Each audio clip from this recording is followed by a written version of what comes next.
내 죄인 돌아왔도다. 부친께서 길에 마중 나가서 잃은 자식 도로 찾았네. 영광 영광 주께 돌리세. 하늘 풍류 소리 크도다. 파도 소리 같은 찬미 소리를 전지진동하게 부르네. 깊은 일이 있어 아를 종치네. 회개한 자와 목하도다. 죄의 종된 자를 놓아주시니 거듭나고 죄를 이겼네. 영광 영광 주께 돌리세. 하늘 풍류 소리 크도다. 파도 소리 같은 찬미 소리를 전지진동하게 부르네.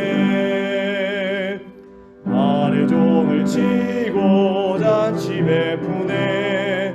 노인 죄인 참여하도다. 영혼 거듭났으니 기쁜 소식 전파하여라. 영광 영광 주께 돌리세. 하늘 풍류 소리 크도다. 파도 소리 같은 찬미 소리를 전지진동하게 부르네. 네, 우리 시간 대표에서 이명렬 집사님께서 기도해 주시겠습니다.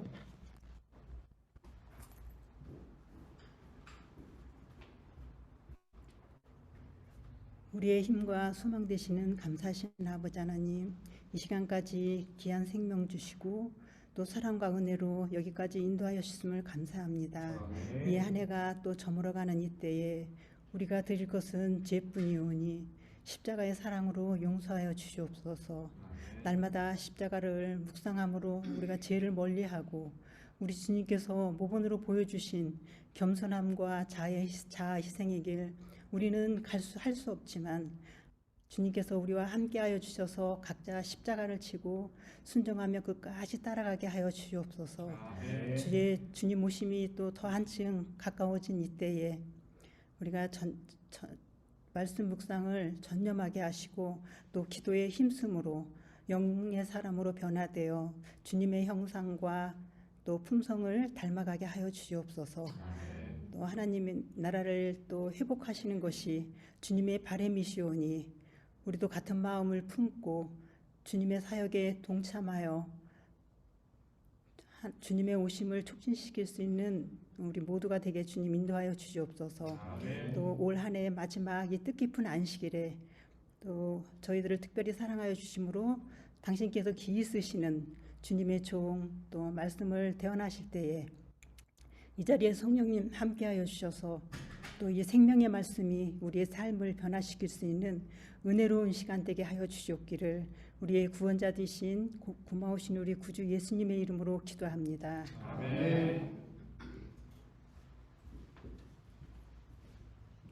감사합니다. 우리 앞서 소개해드린 바와 같이 오늘은 주말 부흥회로 진행됩니다. 오늘과 내일은 특별히 이번 주말 부흥회 우리 강사로 오신 목사님은 우리 오늘까지 있었던 그 유럽 액트 청년 수련회에 강사로 또 봉사해주신 우리 이유진 목사님이신데요. 우리 이유진 목사님께 좀 이렇게 사모님 함께 좀 일어나셔서 인사하실 때 여러분 박수로 환영해 주시면 감사하겠습니다. 네, 감사합니다. 네, 여러분 오늘 앞서 말씀드린 바와 같이 우리 작은 우리가 이제 병균과 좀 싸워야 될 때가 왔기 때문에 가능하시면 거리를 넓히시는 것도 하나의 또 방법이 되시겠습니다. 네, 특별히 이유진 목사님은 이 동중한 앞에 저도 포함된 그 동중한 앞에 그 청소년 부장으로서 지금 이렇게 봉사를 하고 계시고 또 학생과 청년들을 위해서 열심히 또 수고해 주셨고 특별히 우리 목사님이 대만에서 6년 동안 이속 주사님 대만 참 좋아하시잖아요. 네, 대만에서 6년 동안 이렇게 선교사 활동을 하셨어요. 그래서 누구보다 우리 마음을 또 잘 아시고 우리 집사님들 성도님들 마음을 잘 아시는 그런 목사님이 또 이번에 우리의 말씀 주러 오셨습니다.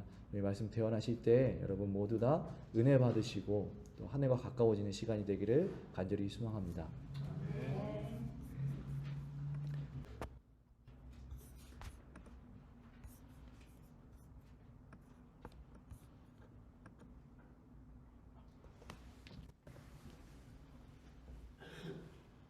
성도 여러분 안녕하십니까? 안녕하세요. 네, 특별한 기회를 허락해 주신 우리 하정수 목사님과 우리 모든 성도님들께 감사를 드립니다. 제가 영상을 하나 먼저 보면서 말씀을 시작해도 괜찮을까요? 네.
이 안식일 주님 앞으로 오신 우리 모든 성도님들, 우리의 시선이 하늘을 향할 수 있기를 간절히 소망합니다.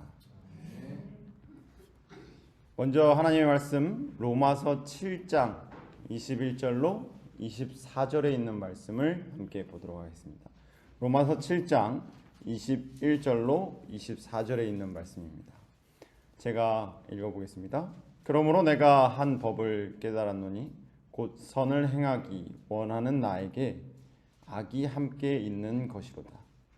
내 속사람으로는 하나님의 법을 즐거워하되 내 지체 속에서 한 다른 법이 내 마음의 법과 싸워 내 지체 속에 있는 죄의 법으로 나를 사로잡는 것을 보는도다.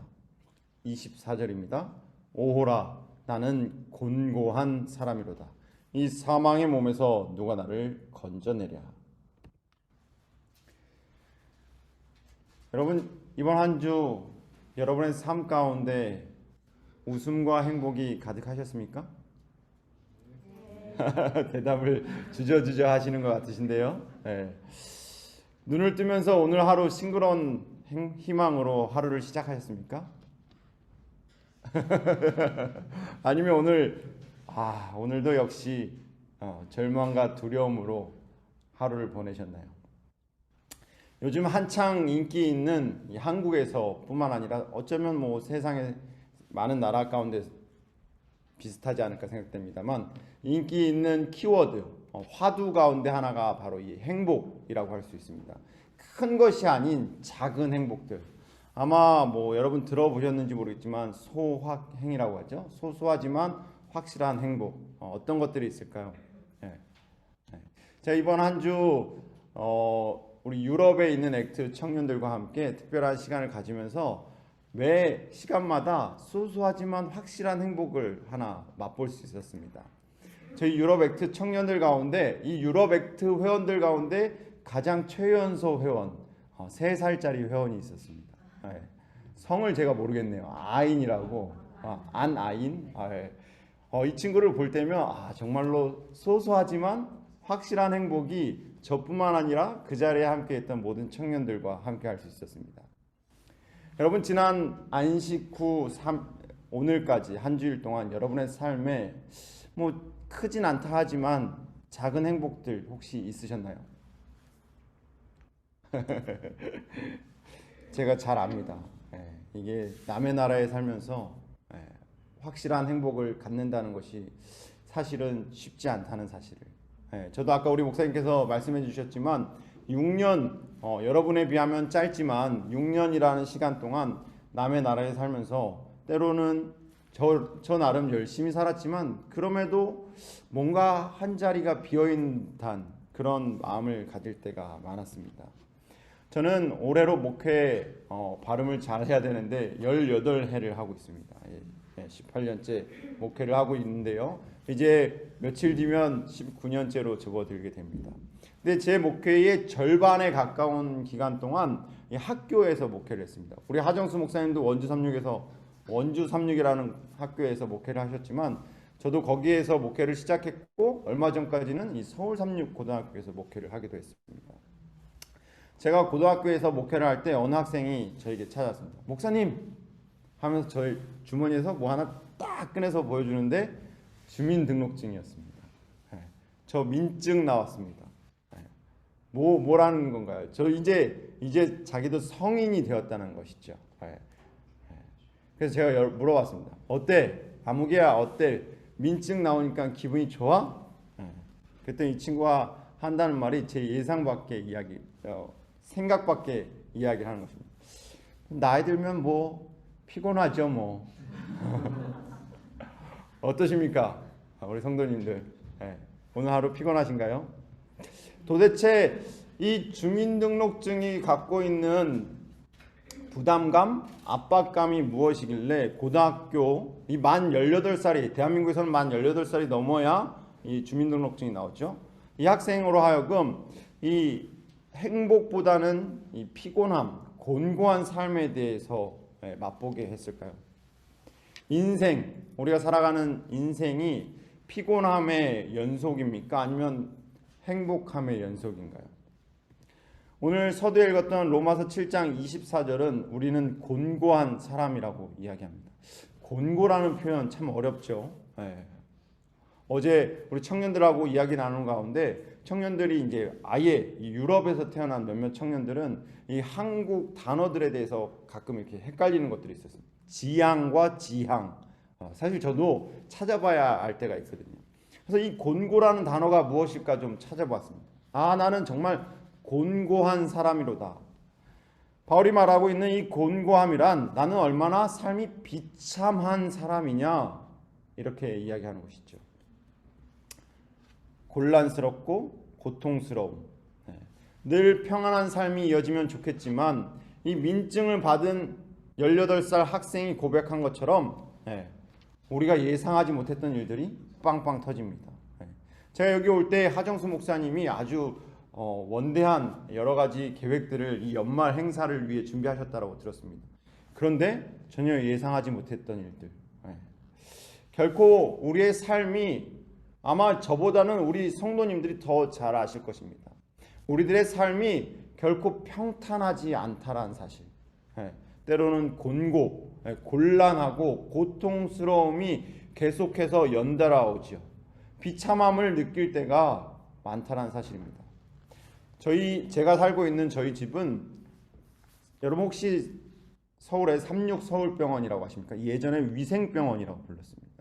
그 위생병원 안에 저희 사택이 있습니다.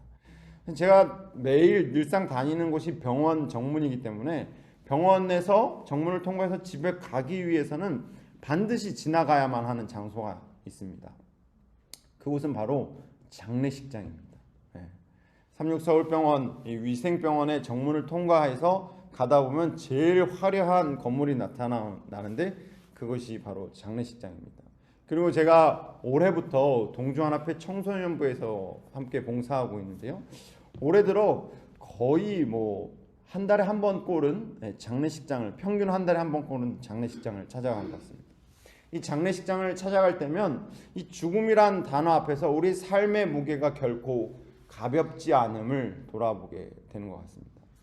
이 시간, 이 안식일을 맞이하는 이 시간, 우리가 함께 기도하고자 하는 것은 주님의 평강이, 주님의 은혜가 이 재림의 소망을 안고 살아가시는 우리 프랑크푸르트 성도님들의 가정마다 함께 하시기를 간절히 소망합니다. 여러분은 언제 비참함을, 언제 곤고함을, 언제 곤란하고 고통스러움을 느끼시나요? 한때 우리 대한민국에 그러한 유행어 표현이 있었습니다. 내가 이러려고 그동안 이걸 했나? 자괴감이 든다. 이러한 감정이 결코 어느 한 사람만의 기분은 아닐 것입니다. 저도 때로는 내가 이러려고 아빠하나? 내가 이러려고 목사하나? 내가 이러려고 남편 역할을 하나? 이런 생각을 가져볼 때가 종종 있는 것 같습니다. 누구나 한 번쯤은 가져봤을 마음, 누구나 한 번쯤은 생각해봤을 그러한 모습. 바울은 우리 그리스도인들의 삶이 곤고한, 곤란하고 고통스러운 이유에 대해서 로마서 7장 19절에서 이렇게 이야기합니다. 나는 내가 바라는 선한 일을 하지 않고 원치 않는, 내 원래 원하는 마음은 정말로 좋은 일을 하고 싶지만 내 마음대로 되지 않는다는 사실이 있죠. 몇 년 전 태풍 흰남노로 인해서 엄청난 폭우 피해가 있었습니다. 사실 우리의 상상을 넘어서는 자연재해들이 요즘 정말로 많이 일어나고 있죠. 프랑크푸르트도 독일에도 그런 일들이 종종 발생하나요? 제가 얼마 전 이 프랑크푸르트 처음 왔을 때 우리 목사님께서 프랑크푸르트 소개를 조금 해주시면서 마인강을 함께 걷게 됐는데 강변의 수위가 많이 높아져 있는 것을 볼 수 있었습니다. 목사님 말씀에 여름에는 거의 물이 없었다고 하시더라고요. 한국에서도 뿐만 아니라 세계 곳곳에서 정말 수해로 인한, 수해가 아닌 그 수많은 자연재해들로 인한 피해들이 많이 발생하고 있습니다.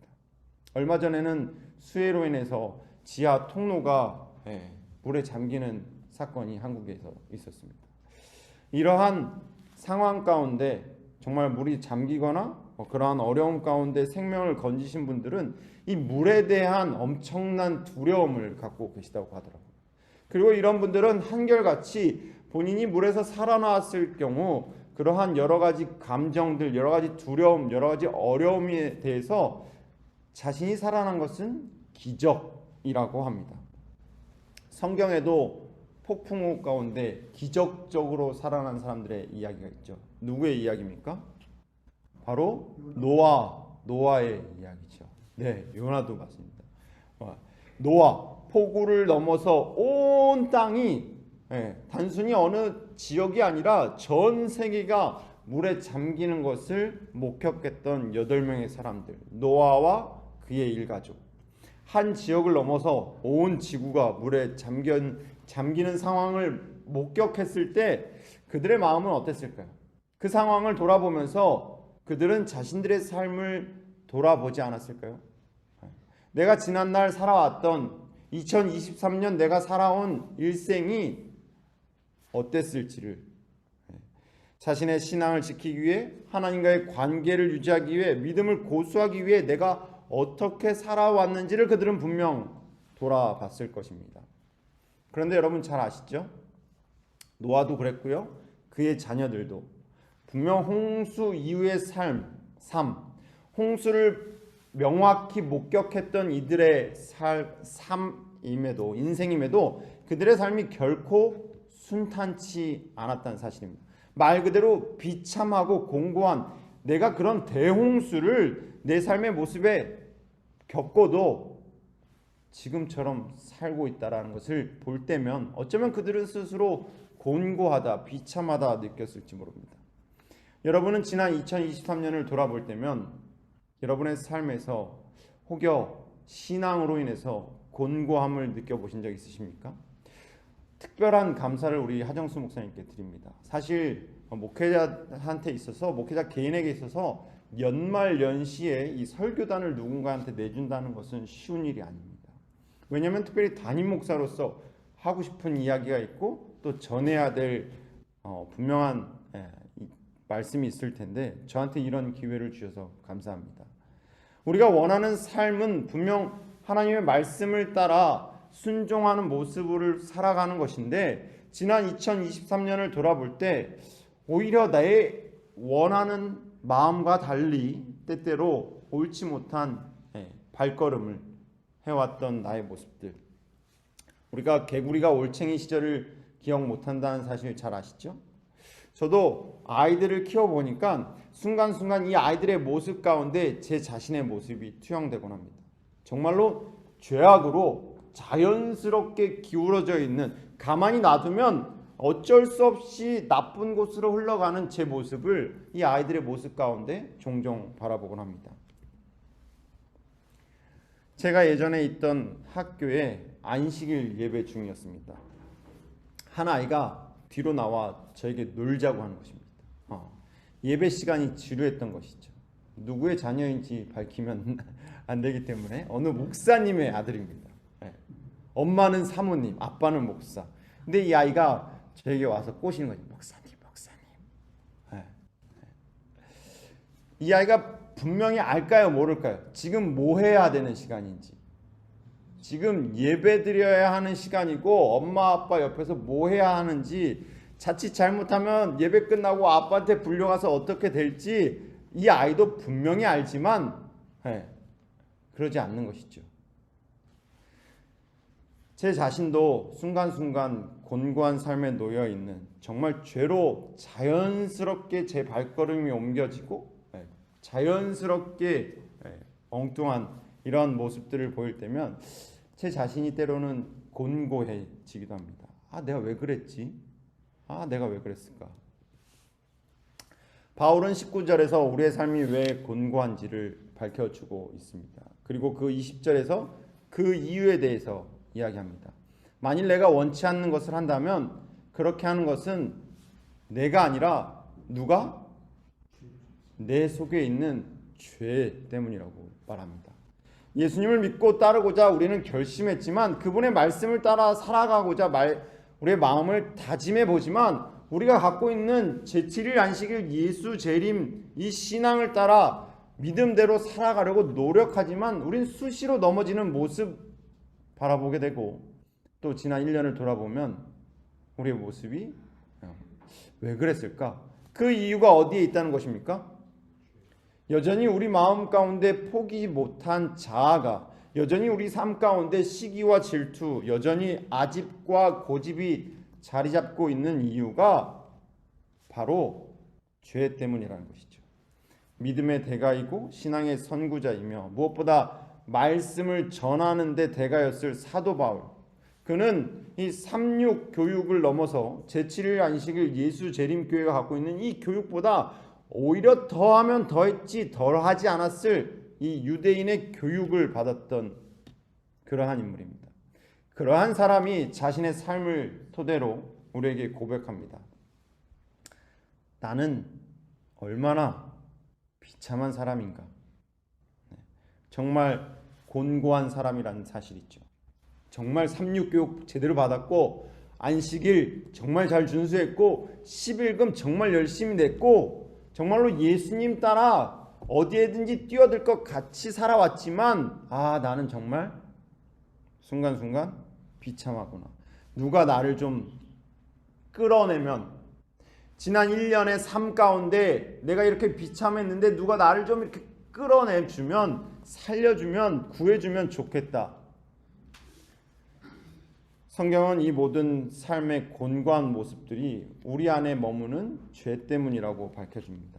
하나님 앞에 완전히 굴복하지 못한 나의 자아, 여전히 벼 이삭이 꼿꼿이 서 있는 것처럼 나를 드러내는 자아를 소유한 것, 어쩌면 지난 한 주 동안 안식일에 와서 목사님의 말씀을 듣고 돌아간 지난 한 주 동안 내가 잘 만났던 나의 꼿꼿한 이러한 모습들.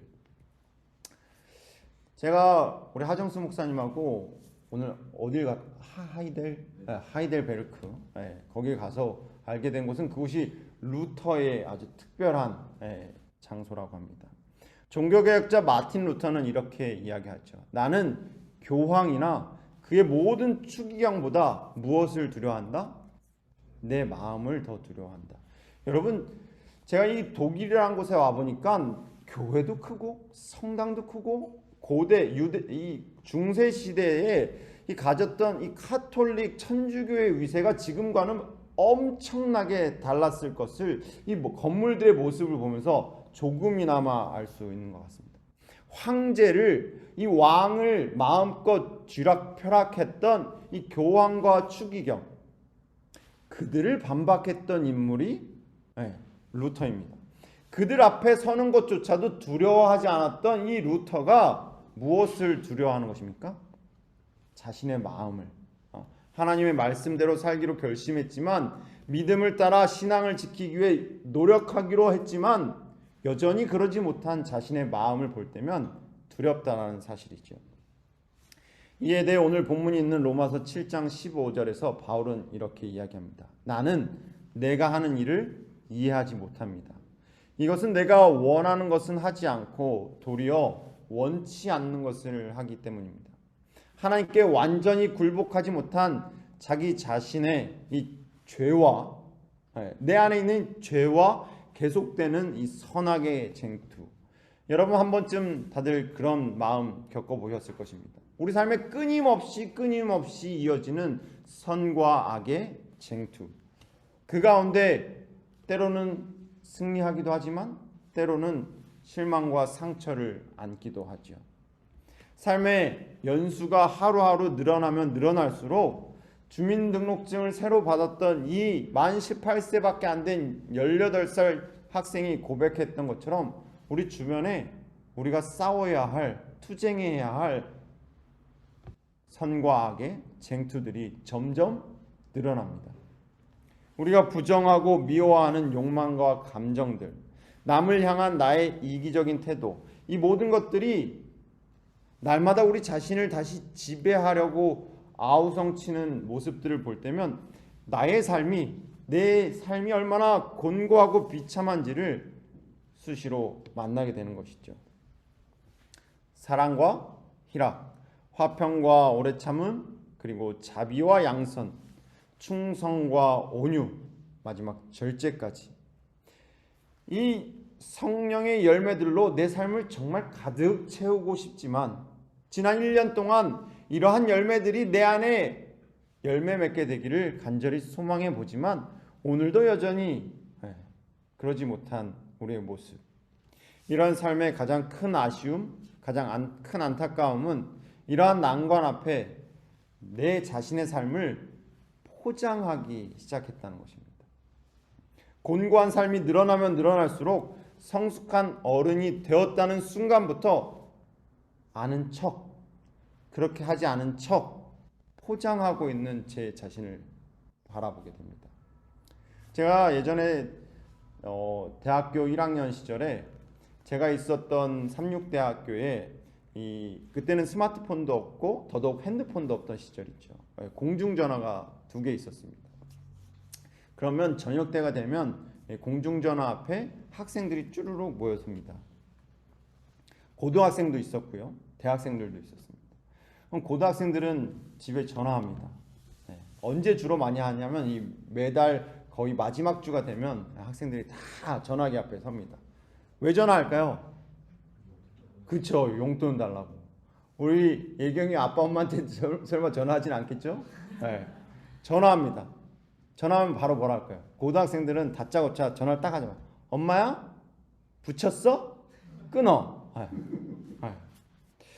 그런데 우리 대학생들은 어떻게 할까요?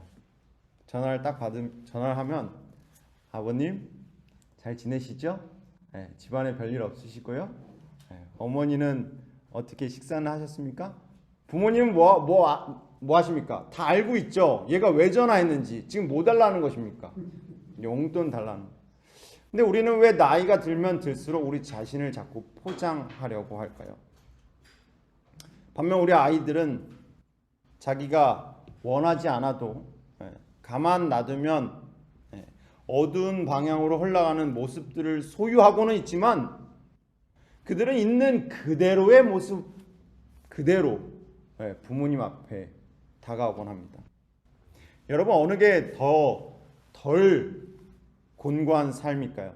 포장을 그럴싸하게 할 수 있는 우리들 어른들의 삶과 놔두면 정말로 죄악으로 흘러갈 것 같고 놔두면 엄마 붙였어? 때로는 버릇없고 그러한 모습들, 그런 아이들의 삶 가운데 어느 것이 더 곤고하고 어느 것이 더 비참한 삶일까요? 저는 매주 반복되는 이 안식일이 저에게는 너무나도 소중합니다. 네. 그나마 안식일, 특별히 오늘같이 금요일 예비일이 되면 그제서야 조금이나마 정신을 차립니다. 곤고한 삶을 살았던 한 주를 돌아보며 오로지 위로부터 오는 도움을 갈망할 수 있기 때문이죠.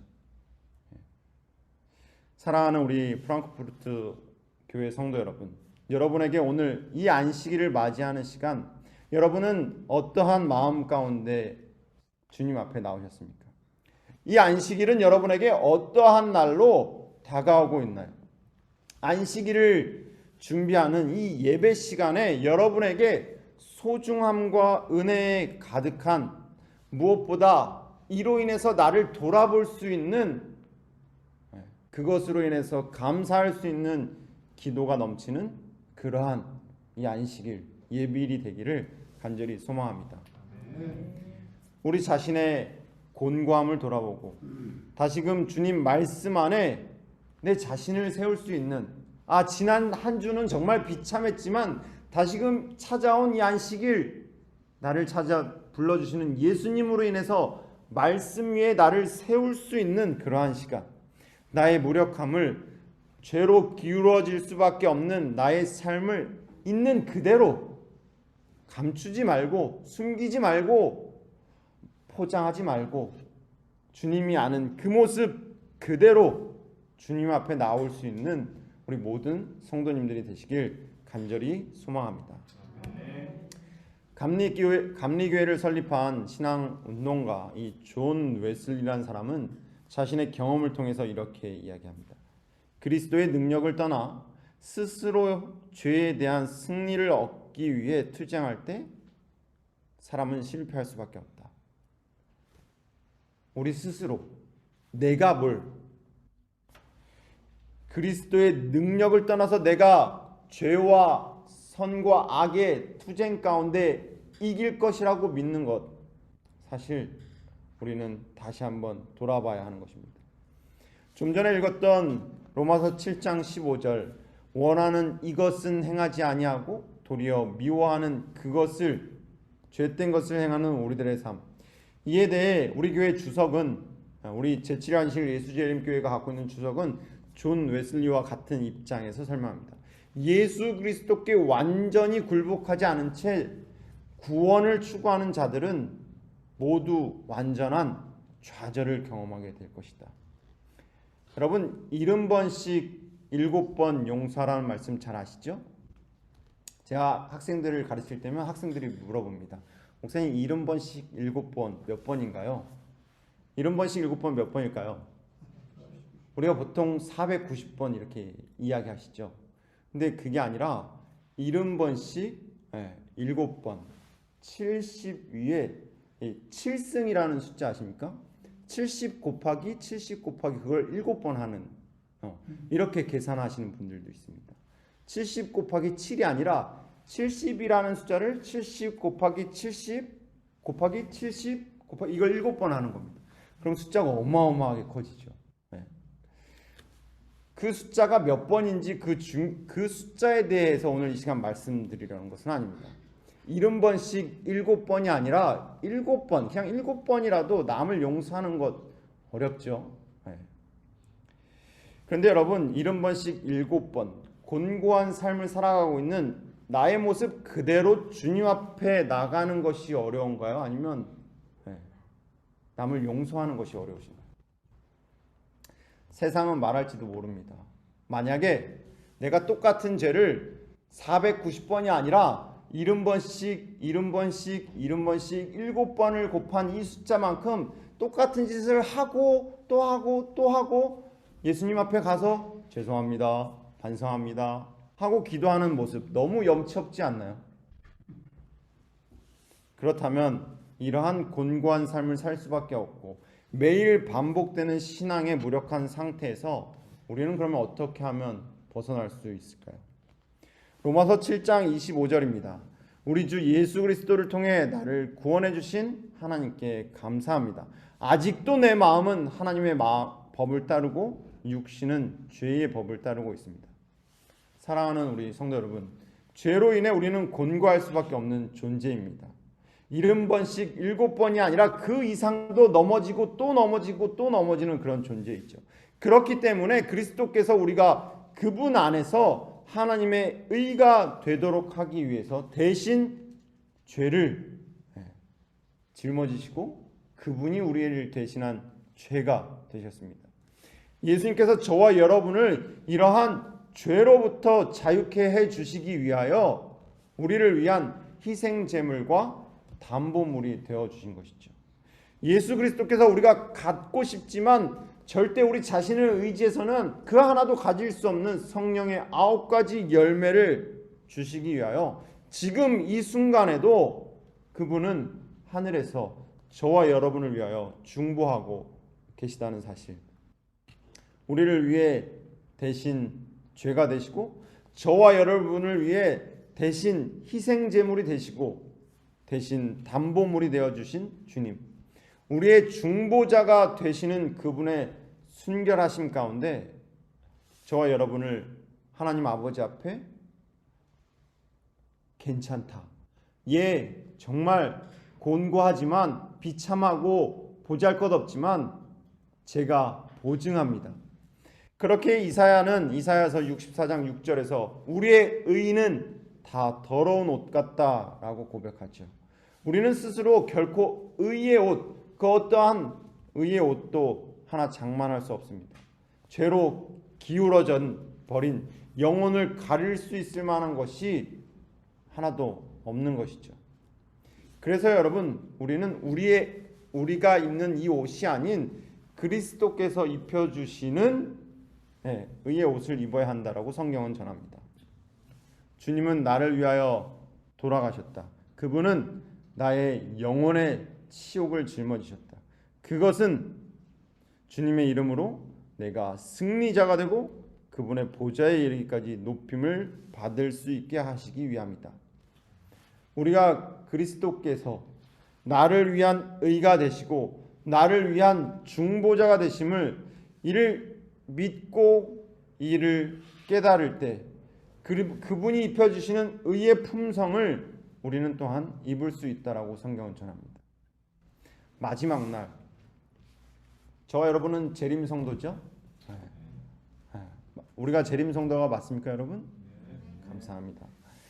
우리가 마지막 날, 예수님 다시 오시는 그날, 과연 우리는 어떤 것을 하늘에 가져갈 수 있습니까? 이 땅에서 그 무엇 하나 하늘에 가져갈 수 있는 것이 있을까요? 우리가 하늘에 가져갈 수 있는 유일한 것, 그것은 바로 그리스도께서 입혀주신 의의 옷을 통해 우리 안에 있는 그분의 품성, 9가지 성령의 열매, 우리가 맺은 열매가 아닌 주님께서 입혀주신 옷을 통한, 의의 옷을 통해 우리가 드러내는 그분의 9가지 품성만 우리는 가져갈 수 있음을 성경은 전하고 있습니다. 신약성경 요한계시록에는 마지막 때를 살아가는 저와 여러분, 우리를 가리켜 라오디게아 교회라 칭하기도 합니다. 그런데 바로 이 라오디게아 교회의 특징 가운데 하나가 곤고함이었습니다. 너는 부자라서 부유하여 부족한 것이 없다 말하지만 내 자신이 비참 곤고하고 불쌍하고 가난하고 눈 멀고 벌거벗은 사실을 모르고 있다. 그래서 주님은 이 라오디게아 교회를 통하여 우리의 곤고한 비참한 상태를 깨달으라고 말씀하십니다. 마지막 때를 살아가는 저와 여러분은 분명 곤고한 비참한 사람들입니다. 우리는 우리 스스로의 힘으로 절대로 이 절망적인 죄악의 상태를 벗어날 수 없습니다. 그러나 여러분, 오늘 사도 바울의 고백처럼 예수 그리스도를 통해 오늘도 우리는, 저와 여러분은 감사할 수 있음을 잊지 마시기 바랍니다. 우리 주 예수 그리스도로 말미암아 하나님께 감사하리로다. 이 표현은 다음과 같이 해석할 수도 있습니다. 우리 주 예수 그리스도로 말미암아 하나님께 감사가 있을지어다. 과거에 이미 완료되었다라는 것입니다. 예수 그리스도로 말미암아 그분의 십자가로 말미암아 저와 여러분은 이미 이김을 얻었고 이미 승리를 쟁취했기 때문에 이미 우리는 감사할 조건을 갖고 있다는 사실이죠. 우리가 지난 한 주 돌아보면 우리는 비참한 사람이지만 예수 그리스도가 나로 인하여 대신 죄로 인하여 십자가에 달려 돌아가셨고 승리하셨으니 우리는 이미 감사할 조건을 갖고 있다는 사실. 완전한 구원은 오직 예수 그리스도를 통해 얻을 수 있기 때문이다. 이것이 바울이 주장하는 논의의 절정이다. 율법의 탁월함을 확신하고 율법의 요구를 알고 그 공의를 인정하는 것만으로 충분하지 않다. 분투하는 죄인의 믿음으로 그리스도에게 항복하기 전에는 순종하기 위해 아무리 진지한 노력을 한다 해도 지체 안에 있는 죄의 법을 대항하는데 아무 소용이 없다. 그러므로 그리스도에 대한 항복이 율법에 대한 율법주의적 순종을 대신한다. 그리고 그것은 진정으로 사랑하는 사람에 대한 굴복임으로 완전한 자유로 느껴진다. 여러분, 오늘 이 시간에도 이 순간에도 하늘에서 하나님 보좌 곁에서 우리 속에 있는 저와 여러분의 삶 가운데 있던 죄악을 없이 하기 위하여 우리에게 의의 옷을 입혀주기 위하여 중보하시는 예수 그리스도, 그분의 속죄하심과 그분의 은혜를 주목할 수 있는 우리 프랑크푸르트 모든 교회 성도 여러분들이 되시길 간절히 바랍니다.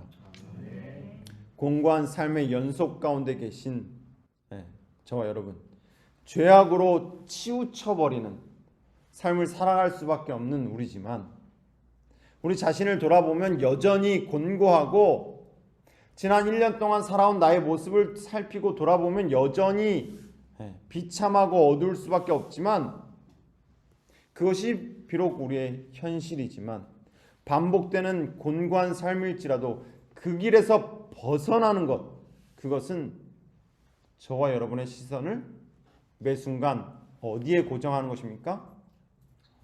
하늘에. 저와 여러분의 삶이 온전히 주님께 항복되는, 저와 여러분의 생각이, 우리의 시선이, 우리의 삶이 온전히 주를 바라보는, 세상을 바라보고 나를 바라보면 또 우리 주변을 돌아보면 우리는 여전히 곤고할 수밖에 없지만 다시금 찾아온 이 안식일, 내 삶이 아닌, 내 주변이 아닌, 내 자신이 아닌 예수 그리스도께 시선을 고정하시는 저와 여러분 모두가 되시길 간절히 바랍니다. 그리고 여러분 잊지 마시기 바랍니다. 곤고한 삶을 살아갈 수밖에 없는 우리를 위해 오늘 이 시간에도, 지금 이 순간에도 주님은 여전히 사랑이 넘치는 모습으로 중보하고 계시다는 사실. 이 예배 시간이, 오늘 우리의 기도가 안식을 향해 가는 반복되는 우리의 삶 가운데 다시 한번 저와 여러분의 시선을 하늘로 고정할 수 있는 그러한 예배의 시간이 되기를 간절히 바랍니다. 예수 그리스도를 바라봄으로 우리 안에 내재되어 있는 죄의 영향력으로부터 승리하시는 그러한 삶을 사는 우리 모든 프랑크푸르트 성도님들 되시길 바랍니다. 무엇보다 우리가 해야 할 일들, 우선순위에 있어서 다른 어떤 행위도 행사가 아닌 새로운 2024년에는 먼저 그리스도를 의지하는 우리 모든 성도님들 되시길 간절히 바라며 오늘 말씀을 마치도록 하겠습니다.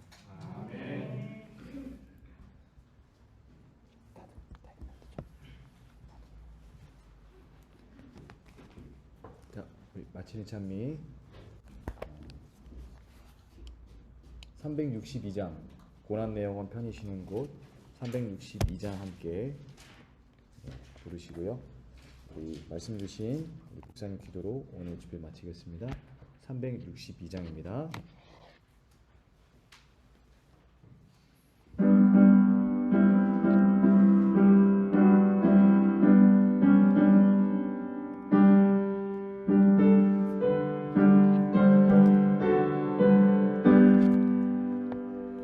고난 내 영혼 편히 쉬는 곳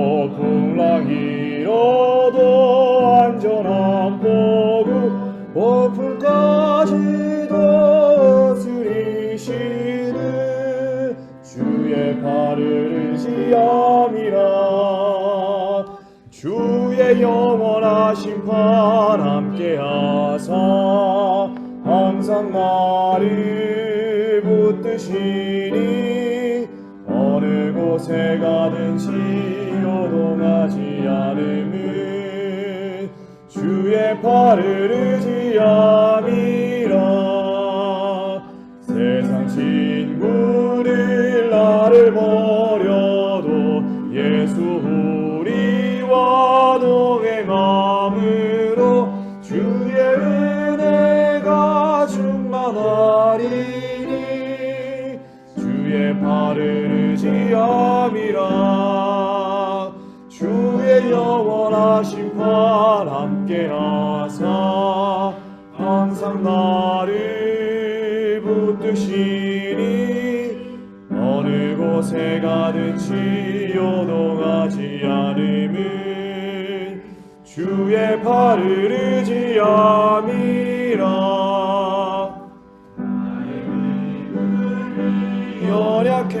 연약해져도 때를 따라서 힘을 주시며 위태할 때도 안보하시는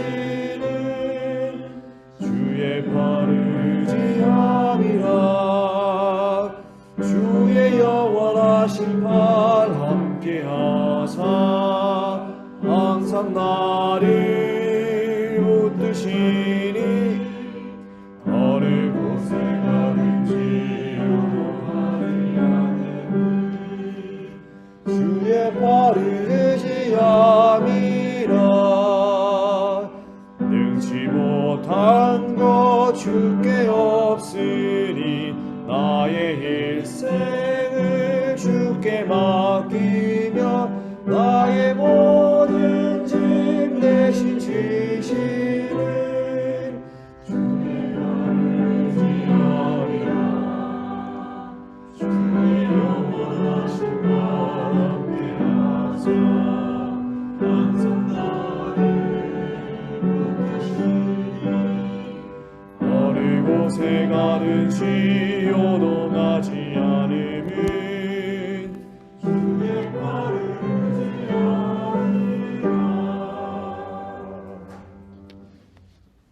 사랑의 아버지 하나님, 지난 한 주를 돌아보면, 지난 2023년을 돌아보면 우리의 삶은 여전히 곤고하고 여전히 비참합니다. 하지만 다시금 찾아온 이 안식일, 주님 저희를 불러주시고 참 평안과 참 쉼을, 주님 베푸시는 참 안식을 허락하셨사오니 주님 곁에서 우리의 곤고한 삶을 내려놓고 하늘의 은혜를, 주님 베푸시는 축복을 경험하게 하시고 맛보고 체험하게 하여 주시옵소서. 아멘. 주님, 이곳 프랑크푸르트에 주님의 교회를 세우시고 주님의 등대를 통해서 이곳을 밝히게 하셨사오니 주님, 저희들의 삶이 주님의 말씀으로 먼저 꼴지어짐으로 우리의 삶이 빛이 되고 소금이 되어 이 마지막 때를 준비할 수 있는 우리 모두가 되게 하여 주시옵소서. 아멘. 선과 악의 쟁투 가운데 지난 한 해를 살아왔고 또 다시금 새로운 한 해를 준비해야 합니다. 주님, 저희들 다시 넘어질지라도 다시금 일어설 수 있는 새 힘을 허락하여 주시옵고, 무엇보다 이 안식일 우리의 시선이 하늘에 고정되고 주님께 고정됨으로 또한 새로운 2024년을 준비하고 또한 저희의 삶을 더욱더 힘있게 내디딜 수 있는 그러한 준비하는 이 안식일 될 수 있도록 인도하여 주시옵소서. 아멘. 우리의 삶에 함께하여 주심에 감사드리며 사랑 많으신 예수님의 이름으로 기도합니다. 아멘.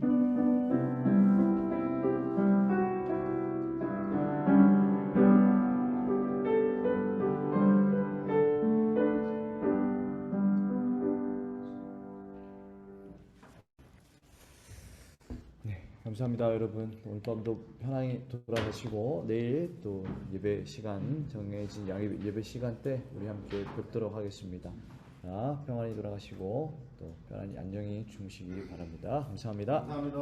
감사합니다. 네, 감사합니다. 몇 분이나 들어? 몇 분?